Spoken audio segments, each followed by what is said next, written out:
मैं तेजस्वी यादव से पूछना चाहता हूँ, नया हॉस्पिटल का कितने निर्माण कराए हैं? तो घोटाला नहीं करते और उसका हॉस्पिटल बनवा देते। 4200 करोड़ से भी ज्यादा चंदा यहाँ के सनातनियों के द्वारा, हिंदुओं के द्वारा दिया गया है। तो ये सरकार का फंड नहीं है, कार का फंड जहाँ है उसका घोटाला करके स्कूटर पर भैंसा लादने वाले भी इस बात को कहते हैं। तेजस्वी यादव आज अरबपति हैं तो अपने पिताजी के घोटाले के दम पर हैं।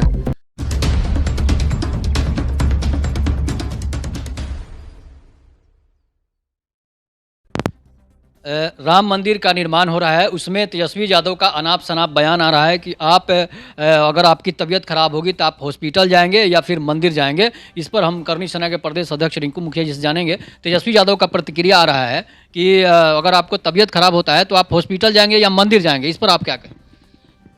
पहले आपके चैनल को बहुत बहुत धन्यवाद है कि आप इस तरह का सवाल लेकर आए हैं। ये सभी चैनल को पूछना चाहिए। मैं तेजस्वी यादव से पूछना चाहता हूं कि आपका सरकार कितने वर्षों से बिहार में है? आपने नया हॉस्पिटल का कितने निर्माण कराए हैं? और चारा घोटाला में आपके पिताजी पर दोष लगा हुआ है 950 करोड़ रुपए का। अगर वो घोटाला नहीं करते और उसका हॉस्पिटल बनवा देते तो उससे इलाज होता कि नहीं? ये रहा राम मंदिर का जो अनाप शनाप बयान दे रहे हैं। राम मंदिर में 1200-1300 करोड़ रुपया लगा है। 4200 करोड़ से भी ज़्यादा चंदा यहाँ के सनातनियों के द्वारा, हिंदुओं के द्वारा दिया गया है। तो ये सरकार का फंड नहीं है, ये सभी का आस्था का फंड है। और ये सरकार का फंड जहाँ है उसका घोटाला करके स्कूटर पर भैंसा लादने वाले भी इस बात को कहते हैं तो बड़ा शर्म की बात है। तेजस्वी यादव आज अरबपति हैं तो अपने पिताजी के घोटाले के दम पर हैं। उनको ये पूछने का अधिकार नहीं है।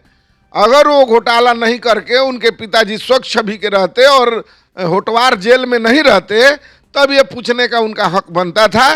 क्योंकि ये अगर घोटाला का हम लोग जब से सुने, 90 के बाद में सबसे बड़ा घोटाला पशुपालन घोटाला, चारा घोटाला हुआ जो उनके पिताजी के नाम से दर्ज है और उसका वो अभी आज भी बेल पर हैं।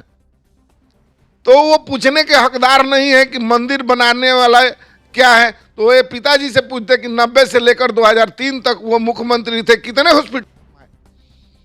उसके बाद में भी ये अपने सत्ता, अपने शासनकाल में स्वास्थ्य मंत्री हैं, अपने उसमें कितने हॉस्पिटल बनवाए? अगर हॉस्पिटल यही बनवाए रहते, दोनों भाई चाचा और भतीजा का सरकार 32 सालों से है तो उनका पिताजी का किडनी के लिए विदेश नहीं जाना पड़ता। इस बात को ध्यान दें। वो अपना गलती को क्यों दूसरे पे उजागर करते हैं, हंसी के पात्र बनते हैं। तेजस्वी जी को ज्ञान नहीं है। 32 साल से किसका राज है? किससे सवाल पूछते हैं? ये किससे पूछते हैं कि राम मंदिर के पर उनका सवाल पूछने का अधिकार ही नहीं, क्योंकि उन्होंने तो चंदा भी नहीं दिया होगा, उसमें कोई योगदान भी नहीं दिया होगा।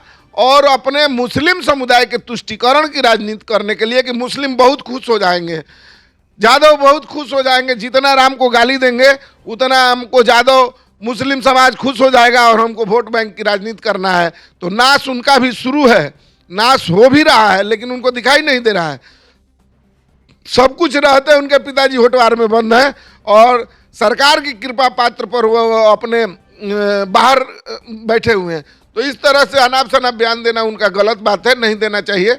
और ऐसा बयान देकर वो झूठ मूठ के सभी के हंसी के पात्र बन रहे हैं। हम तो कहेंगे, आपके चैनल के माध्यम से कहेंगे कि वो स्वास्थ्य मंत्री हैं, बहुत बढ़िया हॉस्पिटल बनाए, सरकार का फंड का सदुपयोग करें, जिससे बिहार वासियों, जो गरीब गुरबा, दलित, महादलित, अति पिछड़ा समाज है, जो बढ़िया भी हैं, जो लोग इलाज कराएं, यहाँ पर बढ़िया हॉस्पिटल बनाएं, बढ़िया रोड बनाएं, बढ़िया सभी का व्यवस्था करें, घोटाला से मुक्त हो बिहार, अपराध से मुक्त हो बिहार, इस तरह का कल्पना करें। और राम पर सवाल उठाने का उनका कोई हक नहीं बनता। राम मंदिर बन रहा है, उसमें तो बहुत सारे लोगों को रोजगार भी मिलेगा। उनको ज्ञान नहीं है। राम मंदिर से कितना व्यवसाय बढ़ेगा। एक टीका लगाने वाले से लेकर, फल बेचने से लेकर, अगरबत्ती बनाने वाले से लेकर, धूप बनाने वाले से लेकर, मतलब सभी प्रकार के, या एक कपूर बेचने वाले से लेकर रोड़ी बेचने वाले से लेकर सभी प्रकार के लोगों का होटल व्यवसाय, गाड़ी घोड़ा, तेल, सभी का व्यवसाय बढ़ जाएगा। वहाँ के आस पड़ोस 20-50 कोस में लोग जो हैं और उस रास्ते पर पड़ने वाले गांव जितना भी पड़ेंगे, अयोध्या में आने जाने से जितना भी व्यवसाय ही बढ़ेगा। व्यवसाय नौकरी ही, सरकारी नौकरी ही व्यवसाय नहीं है कि नौकरी, सरकारी नौकरी होने से ही सबका रोजी रोटी चलता है। नौकरी 5 से 10% देश में है, लेकिन व्यवसाय हर तरह से, व्यवसाय कमाने वाले के लिए, मजदूर वर्ग के लिए, झाड़ू बहारने वाले से लेकर, टीका करने वाले से लेकर, मतलब हर तरह के लोगों का व्यवसाय वहाँ बढ़ेगा। और राम मंदिर बनने से वहाँ के जितना मुस्लिम समाज लोग खुश हैं, जो व्यवसायी वर्ग खुश हैं, वहाँ के आस पड़ोस के लोग खुश हैं, और जो धर्म से आस्था लीजिए तो राम का आने से सभी देशवासी खुश हैं। तो इसमें सभी का योगदान है और सभी का बढ़ोतरी होगा। और जब भगवान जहाँ पर आते हैं, माता लक्ष्मी आएंगी, वहाँ पर जरूर विकास होगा।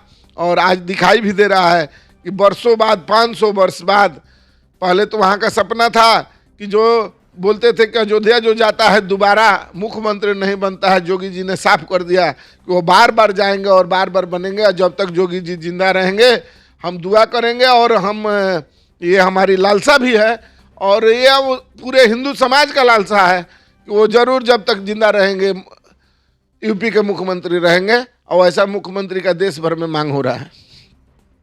अच्छा, एक तेज प्रताप जी का एक बयान आ रहा है कि अगर राम जी सपने में आए थे और बोले कि अभी अयोध्या 22 को नहीं जाना है, बाद में जाना है। उनको सही बात है, उनका सपना में मुख्य प्रधानमंत्री, माननीय प्रधानमंत्री जी का वो वक्तव्य जो उन्होंने सभी से गुहार किया है, सभी से निवेदन आग्रह किया है कि भाई 22 को सभी को नहीं आना है, तो ये बात समझ जाइए कि जिनको बुलाया गया है वही जाएं, और 22 के बाद में देश भर के जितने भी लोग हैं वो जाएं। माननीय प्रधानमंत्री जी का जो आग्रह है, आदेश है, निवेदन है, सुझाव है, उस सुझाव को भी माने, और ज़रूर 22 के बाद में तेज प्रताप जी को सद्बुद्धि दें कि 22 के बाद में ज़रूर जाकर राम जी को दर्शन करें, और आगे उसके बाद में कृष्ण दर्शन के लिए भी तैयार रहें।